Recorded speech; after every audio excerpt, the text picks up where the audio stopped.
a resident of Yaden, Pennsylvania, and I grew up at the Nile Swim Club. Now, to kind of set the scene, could you please describe the Nile Swim Club to me? Um, Back in the day or today? Let's start with today. We can go back. Today, it's like a wonderful oasis of what it of the dreams and hopes of what it was supposed to be from back in the day. It was definitely a lot of years of struggle.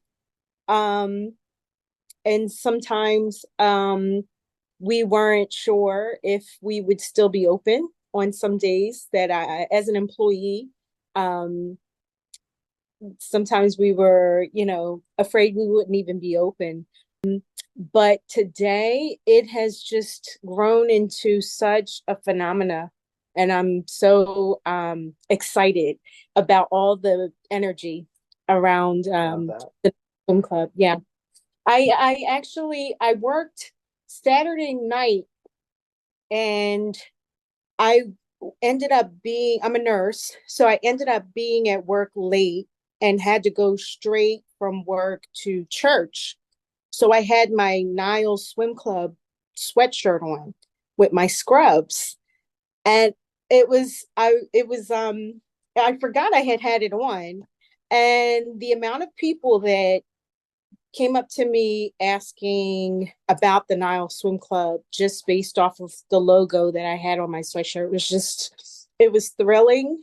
Um, you know, in my in the 80s, that's when we would come to Philadelphia. No one knew what Yaden was and what the Nile Swim Club was. I mean, people our age, and it's just a thrill to just walk about, even with the Nile logo, and people be excited to hear about the history of it.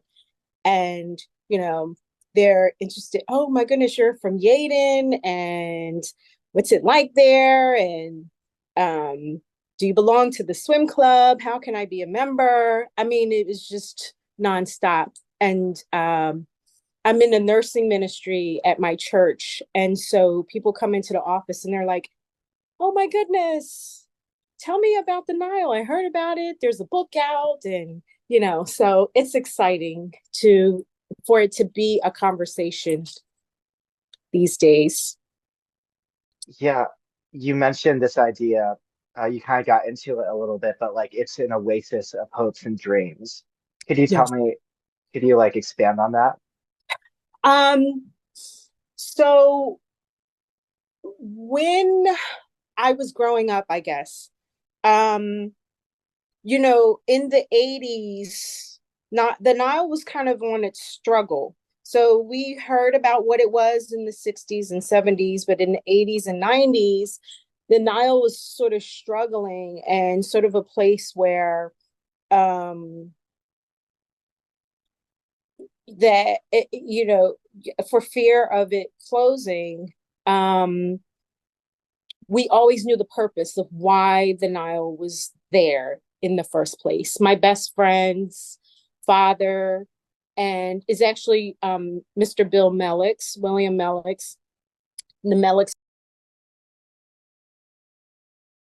portion of what what that speech was about and what hopes parents had for their children and their children's children. So it is definitely a delight to see it blossom in such a way, where even the years that I was taking my kids there, I have two sons. Those years were a struggle, and it would have been heartbreaking for it to have closed. And thankfully, it's still here. But now they have something to talk about where it's still here and they were raised there and that was a fun place for them to be. That's where mommy worked, so that's where we're going. And but it was um about community, and there wasn't they felt like they had the same opportunities that everyone else had. Um, so my ex's family is from Ardmore, Pennsylvania. I'm not sure if you are familiar with that, but that's sort of the main line of Philadelphia suburbs. So all the opportunities that their classmates had, they were in the Friends School District and then the Lower Merion School District. And, the same opportunities that their friends were having because they were going, to Bermuda and Hawaii for vacation and my boys were like, oh well, we're swimming too. So so it was a nice place for them to be. They were loved by the staff there and their friends. And so yeah, I was happy to be, it's a struggle in the moment, when you're a parent and you're raising your children. But when you look back on it, it's like, I'm grateful for the opportunities that they have had by being born and raised there.